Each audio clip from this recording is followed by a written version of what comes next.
There we go. Good evening, Bible study students. Welcome to Wednesday Bible study. Good to see everybody joining us tonight. Continuing on with our series, Israel's Troubles in Paradise.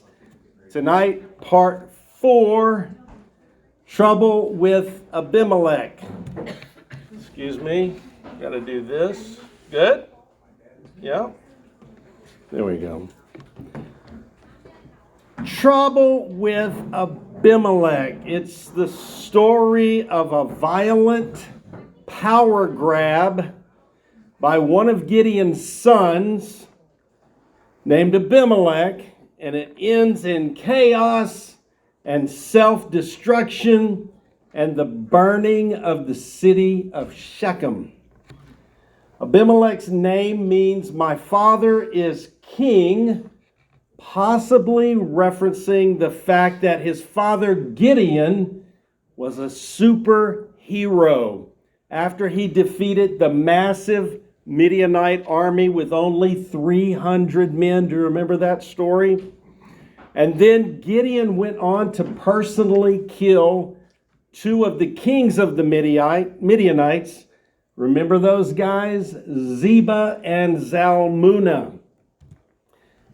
We find that after that, Gideon became rich. He was already well off. He already had servants when the Lord called him. But later on, we find out that he's a rich man, and he had to be rich because he had many wives. Men probably wanted to be like Gideon, and women certainly wanted to be with him because he had 72 sons. And probably a similar number of daughters. So lots of women in Gideon's life, I would assume. But one of his children, named Abimelech, gathered support in his hometown of Shechem. Remember that town? We've talked about it before, and we'll recall the story of Shechem in a little while. But he gathered support in his hometown. He got some financial backing from his family and friends. He went and killed 70 of his 71 brothers. Wow. Nice guy. One brother escaped. So now only Abimelech and the youngest brother are still alive to tell this story tonight. And then Abimelech declared himself to be king over the city of Shechem. This is unprecedented. Nowhere did Moses talk to them about how to set up a kingdom. Moses did reference a king coming one day, but this was a self-declared king.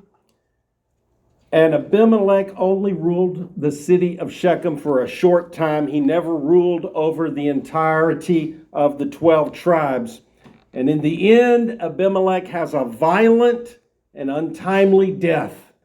So a lot of negativity in this story tonight, but we're looking for the things and the lessons that we can learn. We're looking for some good examples, and there is a good example in here tonight. And of course, Abimelech is going to be a bad example, so we want to learn from him as well. And then also we want to see how the Lord interacts with these people in the story, because we're trying to learn more about the Lord in his interactions with people. And I did not unpack the clicker, so excuse me. I'm hoping it's in here somewhere. Yep, there it is, right there. Haven't messed that up in a while. I told Jackie this hair is starting to get to me. I don't know how much longer it's going to last.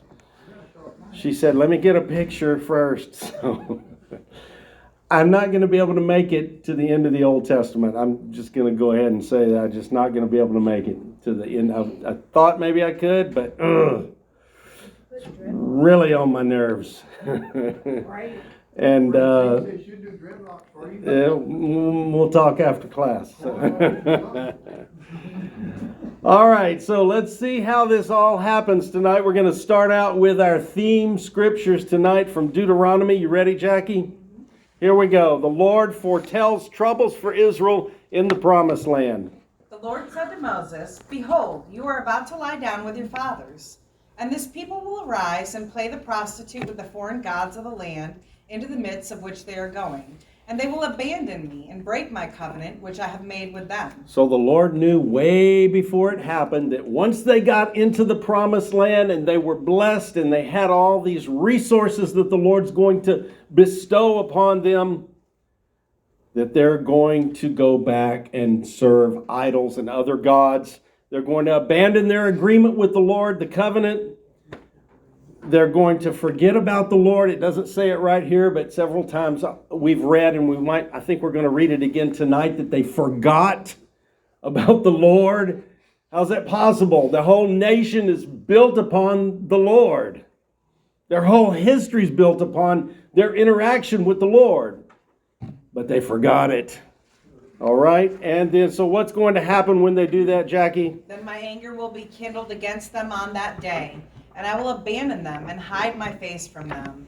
And they will be consumed, and many evils and troubles will follow them. Many evils and troubles, and this is what our lesson's about tonight. More troubles that come upon God's chosen people, and it's their own fault. It's their own doing, and the Lord knew it was going to happen. But these are lessons for us. So, first of all, when we're talking about Abimelech, we've got to find out which Abimelech, because there's 3 of them possibly in the Bible, 2 or 3. Let's look at them. Not Abimelech, number 1. He was the king of Gerar during the time of Abraham. It's in Genesis 20 and 21. This is the guy that Abraham said, "Sarah is my sister." He didn't say she's not my wife, I don't think. I think he just said she's my sister. And technically they were related. So he was like a half-sister or stepsister, something like that. But God warned this king Abimelech in a dream not to touch Sarah. And the Bible says he didn't touch her. But he had plans for her. And the Lord intervened. And it's not this Abimelech either. It also called the king of Gerar. And it could have been the same man, or it could have been his son, Abimelech Jr. or Abimelech II, that took his name or his title. In fact, we don't even know if Abimelech was something like an honorific title, like Pharaoh was not a name. Pharaoh was a title. Caesar is not a name, it's a title. So it's possible that Abimelech was also a title. But in any case, there was another Abimelech in Genesis 26, but it's not that one. It's this one. This Abimelech, who was the son of Gideon in the time of the judges, meaning Israel did not have a leader except the Lord. Who's a better leader to lead God's people than the Lord himself, right? Problem is, he didn't have eyes on them that they could perceive. He had eyes on them. The Lord has eyes on all of us. Did you know that? He's got eyes on you. But when they didn't see somebody that had eyes on them, they kind of forgot that the Lord was watching. And so we can't do that. We've got to remember that the Lord's got eyes on us, and he's watching. So this time of Judges was a period of trouble for Israel because they did not have a leader.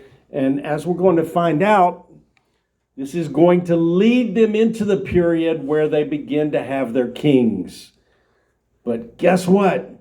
The kings are not going to fix their problems. Because the problem's in the heart. Because they kept straying from the Lord in their hearts. It wasn't that there was no king overseeing them. The Lord was overseeing them. Who could be a better king than the Lord?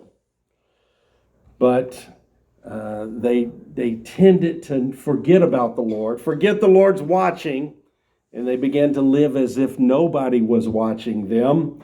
And so that's the time of the Judges, and that's the time of our lesson tonight. So let's just go back just a little bit and cover the end of Gideon's story because it leads right into tonight's study. So this is the previous chapter. You ready, Jackie? Then the men of Israel said, Oh, whoa, I'm sorry. Let me go back and say this happens after the Lord sends the massive Midianite army of 120,000. And I've got the answer about the number confusion last week. Remember that? Okay. It was just my mistake. It's not a mistake in the Bible. After the Lord sent a massive confusion on the Midianite army and 120,000 of them killed each other, Gideon ran after the remaining 15,000. It was 15,000. I just put 12 on the screen for some goofy reason. Is that right? Your lesson said that? Well, maybe there's a discrepancy, but I reread it, and in the NASB, New American Standard Bible, it says the 15,000. But maybe I got that from somewhere else, so I wasn't just making mistakes, Carolyn. Maybe. We always like to think we're right. I know. I'm trying to be right. Nothing wrong with trying to be right, right?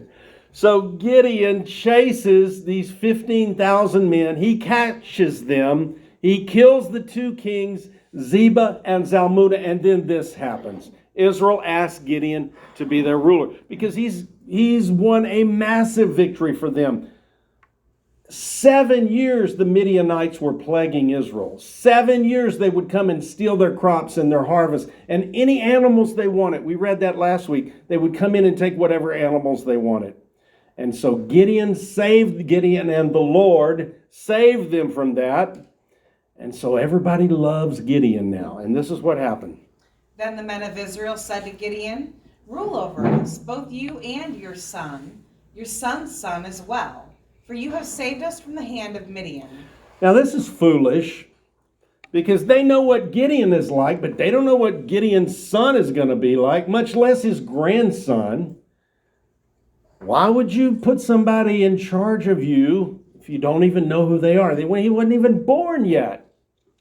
So that's a little foolish talk. Maybe it was just hyperbole, but they were saying, Gideon, we love you so much. We just want you and all of your children and grandchildren. Y'all just rule over us. Y'all are what we want.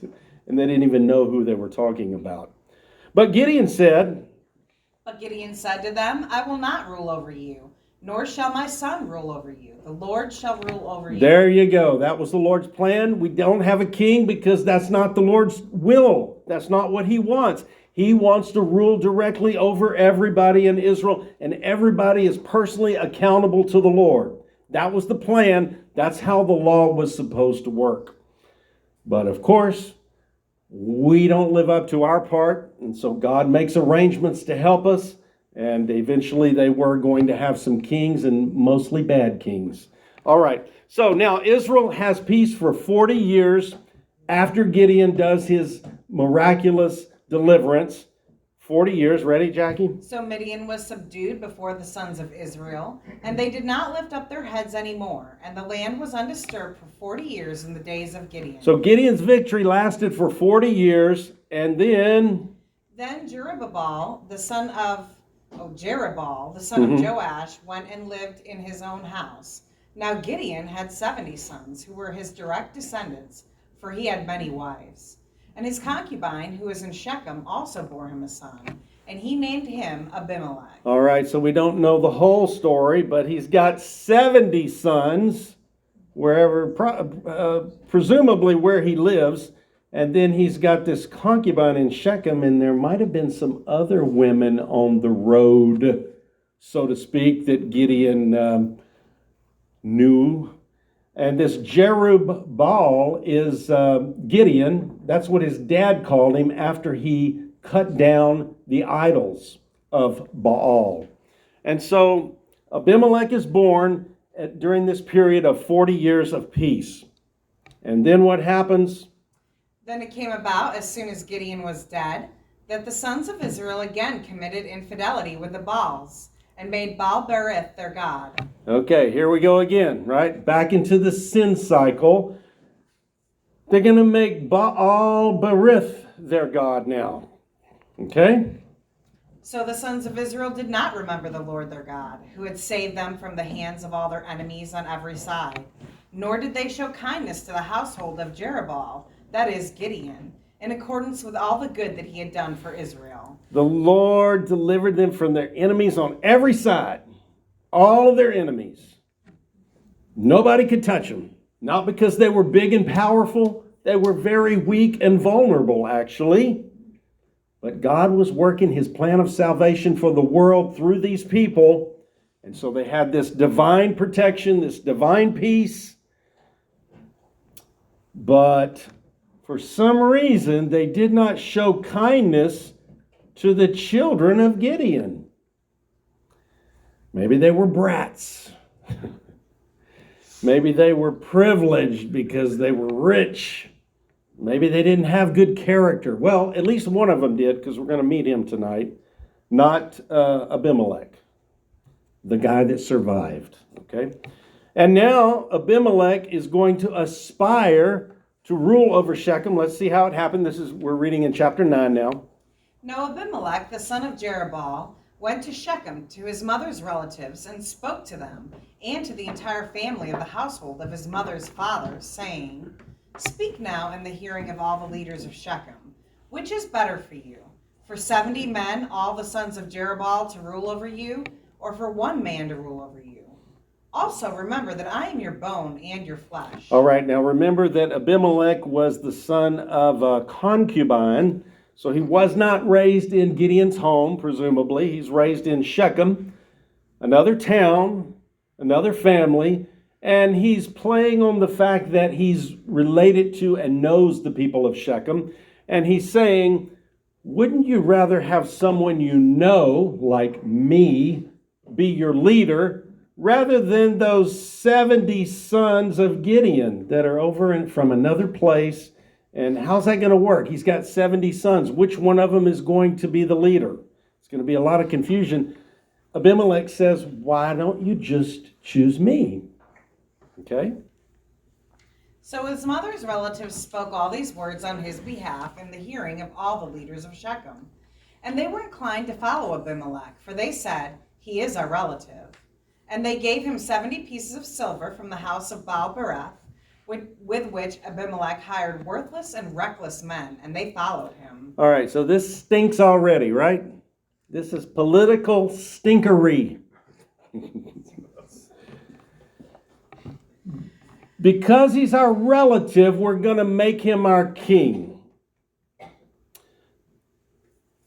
This form of a king being over a city was never used in Israel, even later on. The king was over all the tribes, all of the nations. This king over a city comes from the Philistines and the Syrians and other people, other nations that lived around Israel. But so they're borrowing this government system that the Lord didn't institute. They're taking money from the house of Baal, an idol. Now you know what that money came from, right? The men coming there for the temple prostitutes, that's where some of the money came from. And so they took some of this money from the idol temple, gave it to Abimelech to start his political career, and he hired a bunch of worthless and reckless men to be his followers, his clan, his posse, his people. His peeps. And so it seems like he's got some support, but they're hired. They're only supporting him because he's paying them. So that it already sounds like a really bad plan. Why is there even an idol temple in Shechem for them to take an offering from to give to this guy? It's just when you read this chapter, it doesn't even seem like this is Israel. It doesn't even seem like this is God's people. They're so far away. Nobody's calling on the Lord. Nobody's saying, what does the Torah say? It's like they're other people now. It's like they're a whole different group of people. They don't even seem like the children of Abraham that we've been studying about. They're so far removed from it. Okay? And now they're going to make him king over this one city. This is in the territory of Ephraim. It's pretty centrally located among all the tribes of Israel. Then he went to his father's house in Ophrah and killed his brothers, the son of Jerubbaal, 70 men on one stone. So his father was Gideon. He goes to Gideon's city in Ophrah. Doesn't tell us how he did it, but he found 70 of his 71 brothers, gathered them together. I'm sure these worthless and reckless people that he is paying to follow him helped out. Somehow got them together, probably tricked them, probably deceived them, probably said, we're going to have a Wednesday night Bible study with free food. Y'all come. Everybody showed up. They locked the doors, and they killed all 70 of those children, those sons of Gideon, the great deliverer Gideon. Killed them on one stone, so all at the same location. So it must have been just a massive mess. A massive mess. But now if there's a hero in this story, it's going to be Jotham, okay? So here he comes. But Jotham, the youngest of Jerubbaal, was left because he hid himself. Gideon's baby boy, the baby of the boys, he hid himself. He didn't go to that Wednesday night Bible study or something. He stayed home and he was glad he did. Where's Phil Borker? Just kidding. He's working, I'm sure. But fortunately, he did not come to wherever the other boys were. He hid himself, and All the leaders of Shechem and all Beth Millo assembled together, and they went and made Abimelech king by the oak of the memorial stone which was in Shechem. all right, so this is so messed up. This is another city in Israel, Beth Millo. We don't really hear much else about it, but it was a nearby town, and along with Shechem, they assembled together and they made Abimelech their king. And where did they do it? They did it by the memorial stone, which was in Shechem. Which memorial stone is that, you may ask, right?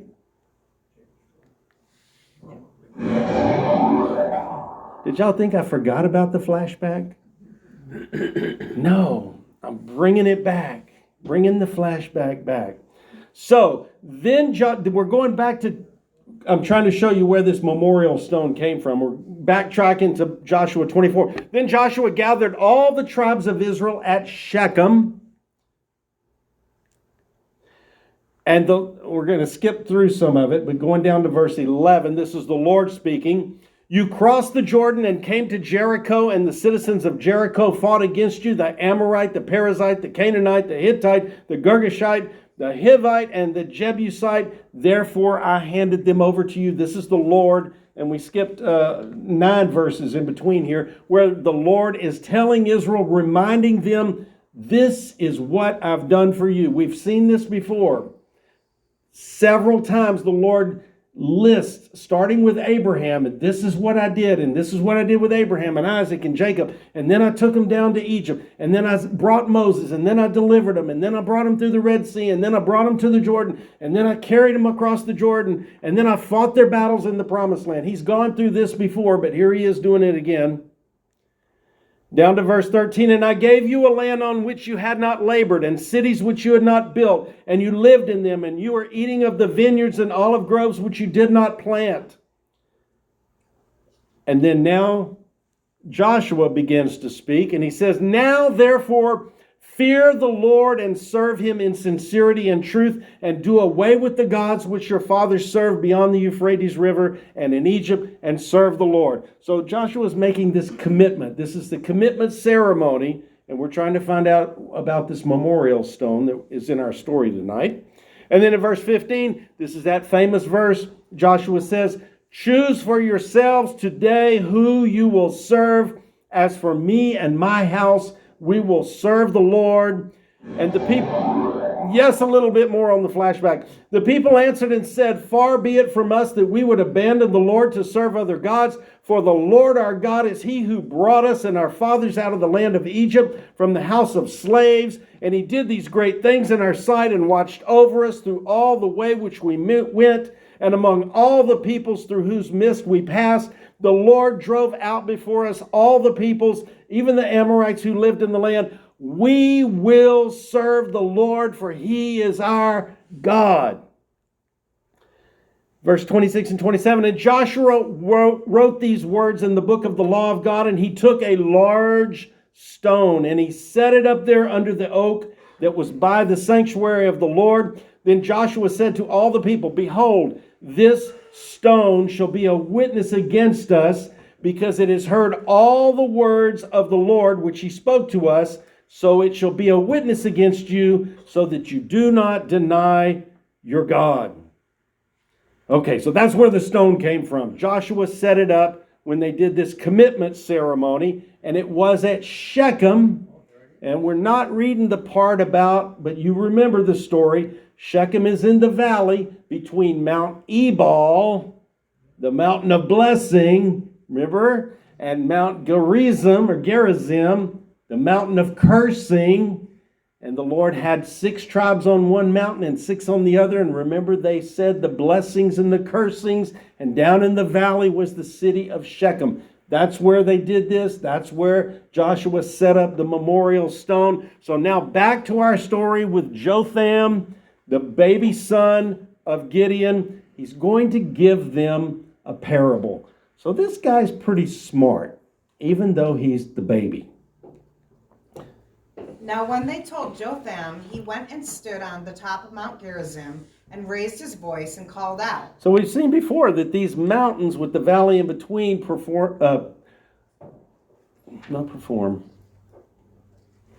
missing a word there, Jackie.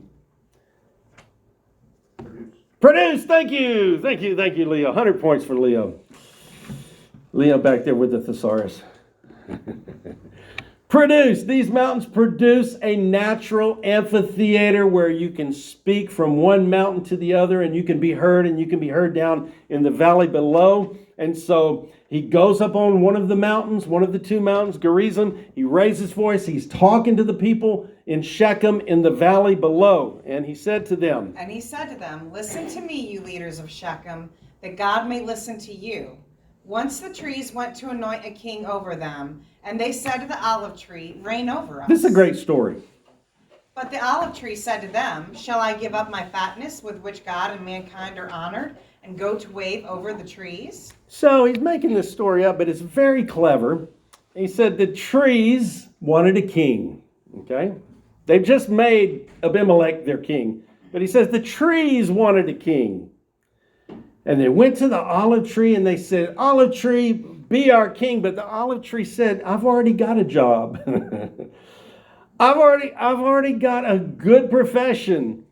I'm producing this. The fatness here is the olive oil. That's the fat.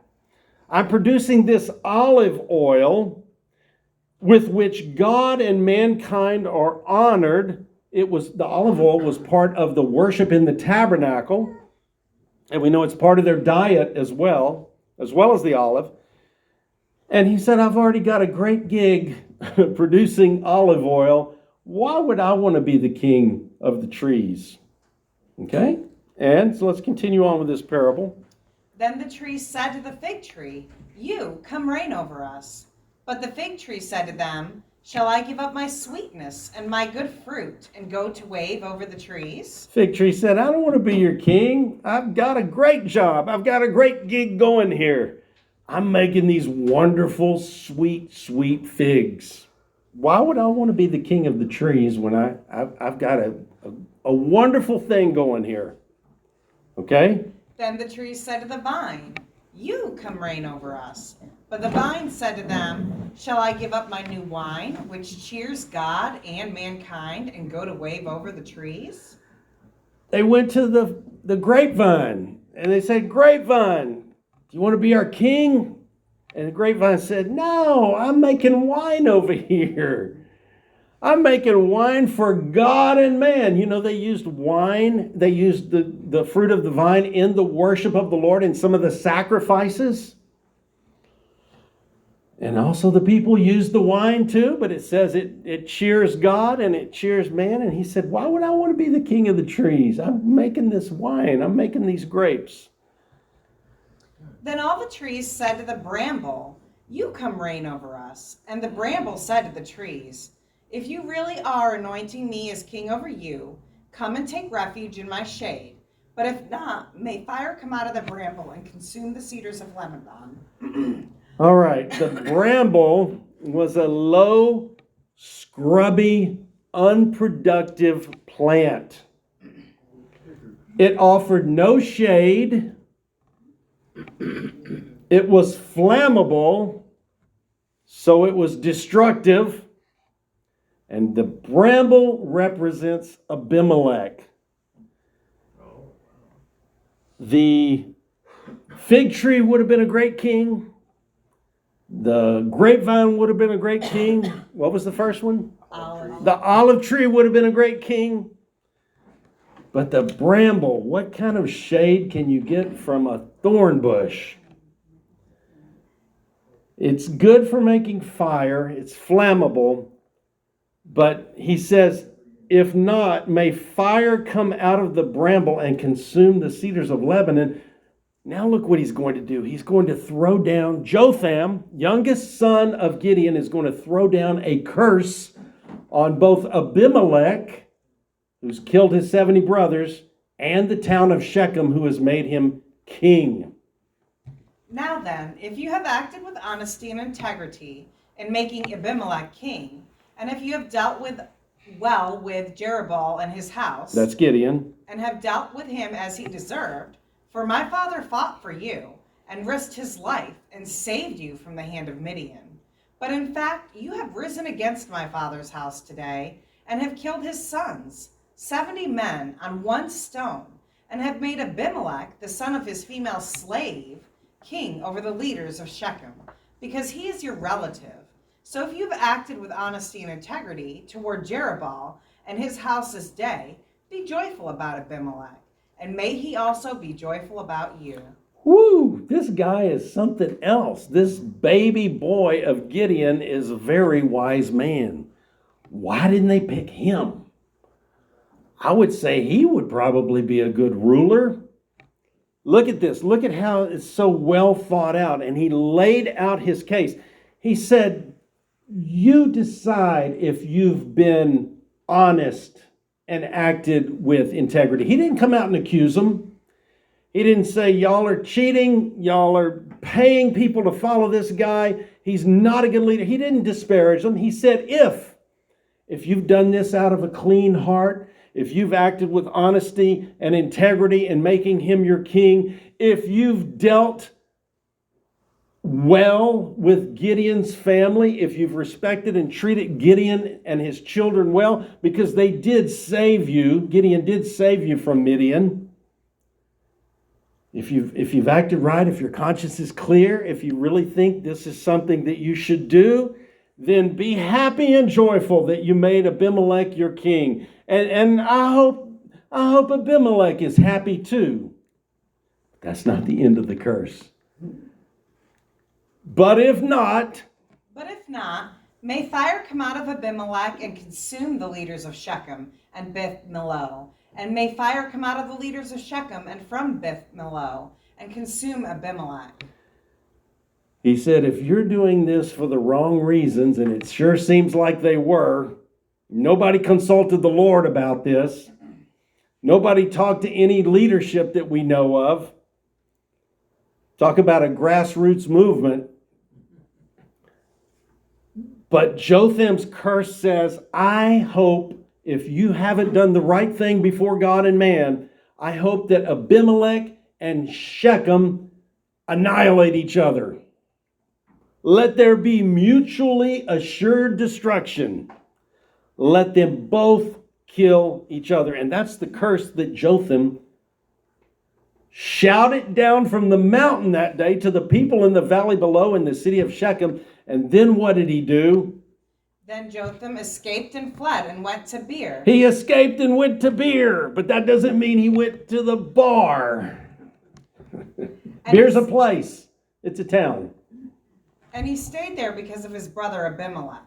Now Abimelech ruled over Israel for 3 years. Now, you might think this is a little misleading here, but He ruled over Israel in the city of Shechem only. He did not rule over an entire tribe, much less the 12 tribes. He ruled over that city and the other city, Beth Millo. But when it says he ruled over Israel, yes, he did rule over some of the children of Israel who were in these two cities, but he did not have a widespread rule because he didn't have widespread support.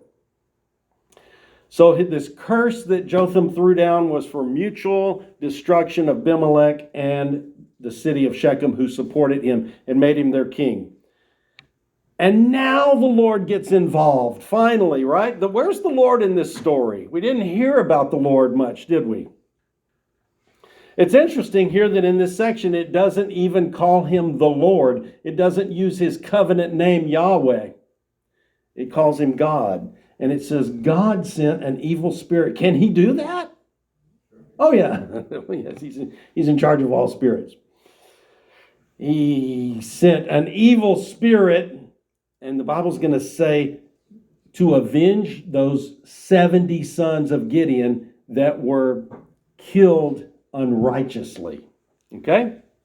Then God sent an evil spirit between Abimelech and the leaders of Shechem. And the leaders of Shechem dealt treacherously with Abimelech, so that the violence done to the 70 sons of Jerubbaal would come, and the responsibility for their blood would be placed on their brother Abimelech, who killed them, and on the leaders of Shechem, who encouraged him to kill his brothers. All right, so there it is. There is laid out very plainly. The Lord sent this evil spirit because of the violence done to those 70 boys that were all killed on that one stone, for their blood's sake, and because of their brother who killed them, and the leaders of Shechem who encouraged him to kill his brothers so that he could be the only one left to be the king. Then the leaders of Shechem set up men in ambush against him on the tops of the mountains, and they robbed everyone who would pass by them on the road, and it was reported to Abimelech. So this evil spirit from the Lord caused there to be this disagreement, this falling out, this loss of friendship between Shechem and the king that they had set up for themselves. And so now they're at odds, and they're going to set up an ambush here so that they're going to try and catch Abimelech. And then we get this new guy in the story named Gaal, kind of rhymes with Baal. That's how I say it. We'll see how Jackie says it. Now Gaal, the son of Ebed, came with his relatives and crossed over into Shechem, and the leaders of Shechem trusted him. So they went out to the field and gathered the grapes of their vineyards and trampled them, and held a festival. And they went into the house of their God and ate and drank and cursed Abimelech. And got drunk. Pretty sure they got drunk, because there's going to be some drunk talk coming up in just a minute. So drunk talk indicates drunk, right? So this guy Gaal comes out of nowhere, seemingly. Well, he came out of Ebed, but I mean, he kind of comes out of nowhere into this story. He comes over into Shechem, and the leaders of Shechem trust him. Why did they trust Abimelech? Why did they trust this guy? I think they're too trusting, right? I would be scrutinizing whoever it is that's going to rule over me, or whoever it is that I'm going to have a friendship with, or whoever I'm going to have a partnership with.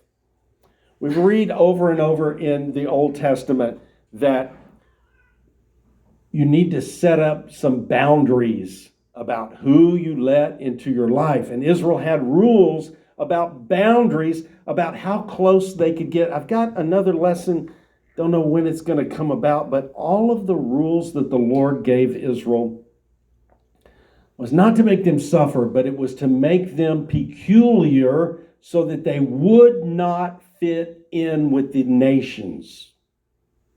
That's it. That's why. Some of these food laws that are in the law of Moses don't make any sense at all. Some of the unclean animals do make sense, but some of the animals in that unclean list don't make any sense. So why did God tell them you can't eat this? Because he wanted there to be a cultural divide between his people and the world, so that they could not have that close fellowship that would eventually bring Israel down. He wanted to keep his people up. He wanted to keep them holy, separate, set apart, not just because they're weird in the things they eat and weird in the clothes they wear, but so that they would have that separation from the world, so that the world would not influence them. And so here comes this guy from Ebed, and now Shechem is trusting him.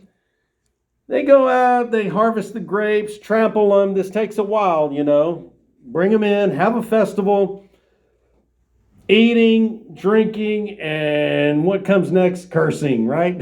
Eating, drinking, cursing. Somewhere in there is drunkenness. And so what happens, Jackie? Then Gaal, the son of Ebed, said, "Who is Abimelech? This is the drunk talk, okay? And who is Shechem, that we should serve him? Is he not the son of Jerubbaal? And is Zebul not his governor? Serve the men of Hamor, the father of Shechem. But why should we serve him? If only this people were under my authority, then I would do away with Abimelech." Yes, he's really strong when he's drunk, isn't he? Big talking, big boasting, big words. Big man now. Got a little alcohol in him. And and he's not done. Look at this. And he said to Abimelech, "Enlarge your army and come out." Abimelech wasn't there, but they were talking about Abimelech.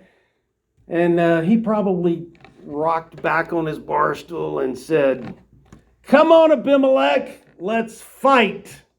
Or it was something like, "Bring it on." Or here's another good one. "Come at me, bro." You know that one? He's got a lot of bravado. He's got a lot of liquid courage in his belly right now. And he's big talking. "Abimelech, make your army big and let's get after it." Okay? And so now what's going to happen? Now the Zebul guy, he's the leader. He's a leader of Shechem, but he's obviously not the king. So he's going to warn Abimelech that this guy named Gaal is out for him.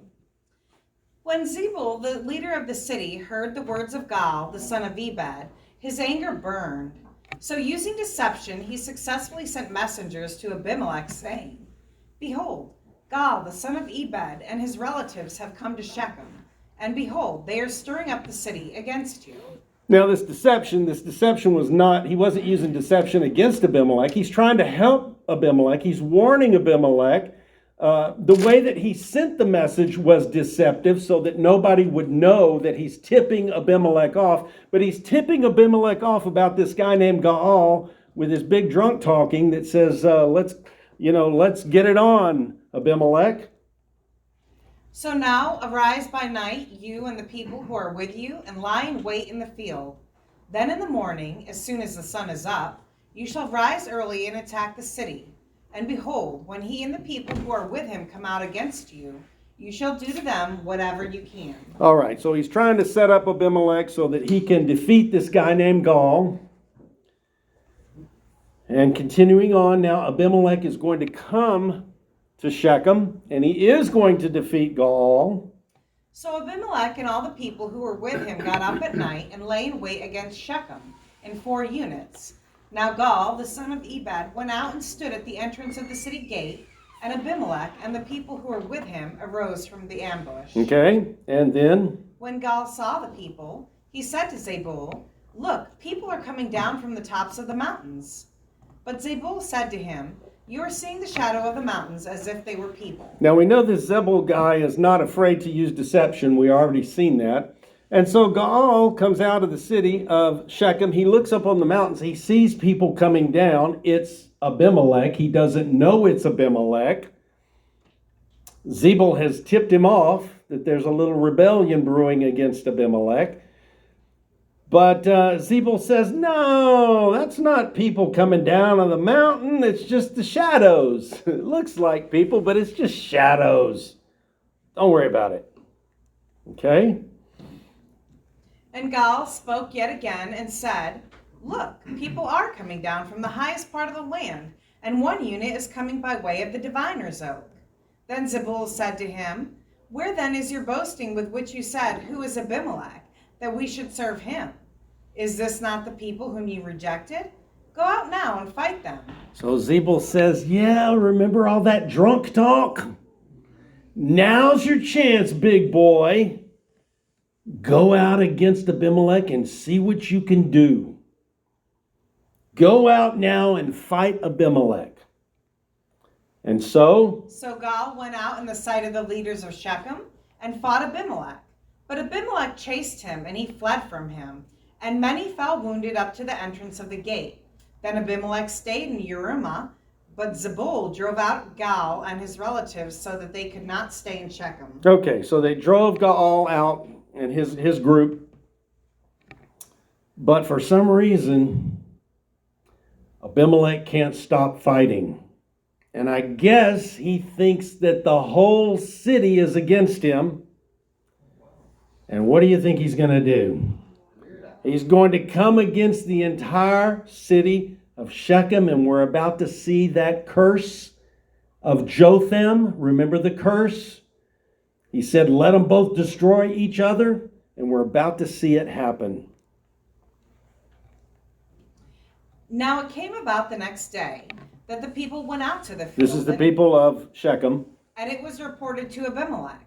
So he took his people and divided them into 3 units, and lay in wait in the field. When he looked and saw the people coming out from the city, he attacked them and killed them. Okay, so these are basically his subjects from the town of Shechem that supported him and gave him the idol money and gave him the worthless fellows that were going to support him. Then Abimelech and the company who was with him rushed forward and stood at the entrance of the city gate. The other 2 companies then attacked all who were in the field and killed them. Abimelech fought against the city that whole day, and he captured the city and killed the people who were in it. Then he tore down the city and sowed it with salt. Wow, these are the people that made him king, and now he's destroyed them, destroyed their city, tore the city down, and sowed it with salt so as to eliminate any resurrection of the city. We do know that the city did rise again. We do see Shechem rebuilt later in the Old Testament, but at this period of time, Abimelech has effectively destroyed the city of Shechem. This is not the first time that the city of Shechem had a massive destruction. Remember the story of Simeon and Levi and their sister Dinah. That was the city of Shechem, and Levi and Simeon tricked them into getting circumcised and went down there on the 3rd day when none of the men could fight and killed all the men in the city. This is the same city. So this is twice now we see great destruction in the town of Shechem, the city of Shechem. So he sowed it with salt, and he's killed basically. We don't know about Beth Millo, the other city that's mentioned, but the primary city that supported him and made him king, he's now killed the people, destroyed the city, and he can't stop there. When all the leaders of the Tower of Shechem heard about it, they entered the inner chamber of the temple of El-Bereth, and it was reported to Abimelech that all the leaders of the Tower of Shechem were gathered together. So the leaders had like a safe room, an escape hatch, a doomsday airplane-like thing, except it wasn't an airplane. Doomsday tower. They had a doomsday tower. They went in there. They thought they were safe. Abimelech's not stopping. So Abimelech went up to Mount Zalmon, he and all the people who were with him. And Abimelech took an axe in his hand and cut down a branch from the trees and lifted it and put it on his shoulder. Then he said to the people who were with him, "What you saw me do, hurry and do likewise." Okay, so he's taking the tree down, or taking down wood. So all the people also cut down, each one his branch, and followed Abimelech, and put them on top of the inner chamber, and set the inner chamber on fire over those inside, so that all the people of the Tower of Shechem also died, about 1,000 men and women. Ooh, it was a big tower. It was a big safe room, and they burnt their safe room and killed the rest of the people of Shechem who were hiding in there. I don't think that entire 1,000 were leaders. It's a lot of leaders, but there was 1,000 people in there basically. And so they burned the tower, burned the people inside. And now Abimelech he's continuing on in his rampage. Then Abimelech went to Thebez, and he camped against Thebez and captured it. Now, we haven't even heard about this place yet, but it's like he's got a chip on his shoulder now. The people that made him king, the people that supported him, the people that gave him money and gave him the ruthless fellows to follow him, it's like he doesn't trust anybody now. And that's what happens when you illegally take authority over people. You can't trust anybody because you know you've done people wrong. And Abimelech knows he's done people wrong. He knows he's guilty of mistreating people. And he distrusts everyone. He can't trust anybody now. So he's going to go to another town. He's going to capture it. What happened next, Jackie? But there was a strong tower in the center of the city, and all the men and women with all the leaders of the city fled there and shut themselves in. And they went up on the roof of the tower. All right, we just saw something very similar here. They're in their safe room. They're in their bug out location. So Abimelech came to the tower and fought against it and approached the entrance of the tower to burn it down with fire. But a woman threw an upper millstone on Abimelech's head, crushing his skull. Wow, a woman threw down a millstone, hit him in the head, and crushed his skull, but he wasn't dead. Then he called quickly to the young man, his armor bearer, and said to him, "Draw your sword and kill me, so that it will not be said of me, a woman killed him." So the young man pierced him through, and he died. This guy, what a terrible example he is, right? And now he's dying, and he's only worried about his legacy. When he's killed his 70 brothers, he's not worried about that. He's not worried about all the other people, the 1,000 people that he burned up in their safe room. He's not worried about that. He's worried that somebody's going to say a woman killed him. And here we are in 2025, and we're still talking about that woman that killed him, right? Well, almost killed him. He was going to die. It crushed his skull. There's no cranial surgery that we know of at that day. He's going to die. He's not going to recover. This is a mortal blow. The young man pierced him through, and he died. Wow. Jotham's prophecy, Jotham's curse has come to pass. We've seen it right here. Mutual destruction. Shechem is gone. Abimelech is gone. These are God's chosen people. What an ugly, ugly picture this is. It's just chaotic. Nobody's calling on the Lord. Nobody's praying for direction. This is that time when there's no central leader. It seems like Gideon's son Jotham would have been the best one to choose, but they didn't listen to him. And now, here's the tag at the end of the story. God repays the wickedness of both Abimelech and Shechem. Now when the men of Israel saw that Abimelech was dead, each left for his home. That was it. They were done. They didn't really have allegiance and loyalty to Abimelech, and when he died, they were ready to move on. It's not like they had a big mourning. Doesn't seem like people really loved Abimelech. He was not like a dear leader to them. Abimelech's dead. Let's all go back home. So God repaid the wickedness of Abimelech, which he had done to his father in killing his 70 brothers. And the Bible says this was his repayment for killing his 70 brothers. God also returned all the wickedness of the men of Shechem on their heads, and the curse of Jotham, the son of Jerubbaal, came upon them. So the curse of the son of Gideon, Jotham, came upon both of them just like he said. Why didn't they choose Jotham? Doesn't he sound like a great guy? It seems like that would have been their best choice for a leader, but apparently they didn't ask the Lord. Because why? They forgot. They forgot to ask the Lord. Don't let that be said of you. Don't forget to ask the Lord. Don't forget to include him in your plans. Don't forget to consider what the Lord wants. not just what you want, you're going to get a much better outcome if you include the Lord in all of your plans.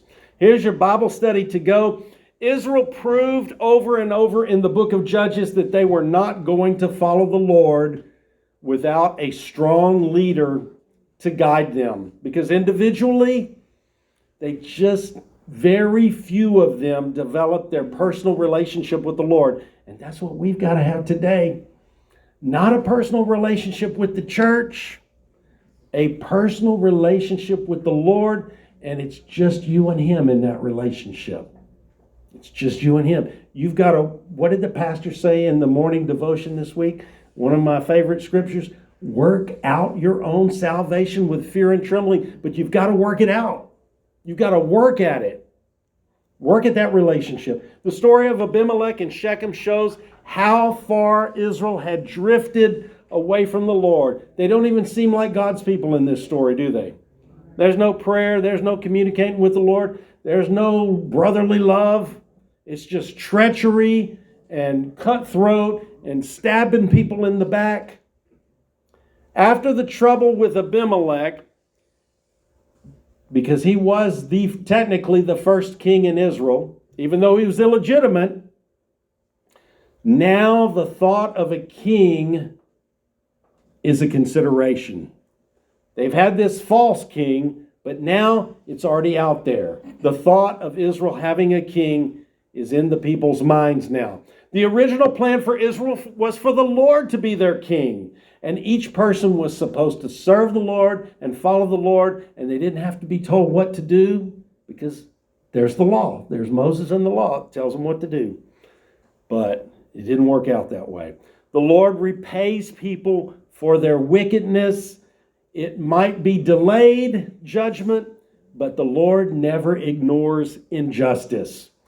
The Lord always evens the score. Sometimes it's after people die, but the score is always even out. God bless you. Thank you for joining us tonight for Israel's Trouble in Paradise. Part 5 is coming up next week. More trouble. This time it's trouble with the Philistines. God bless you.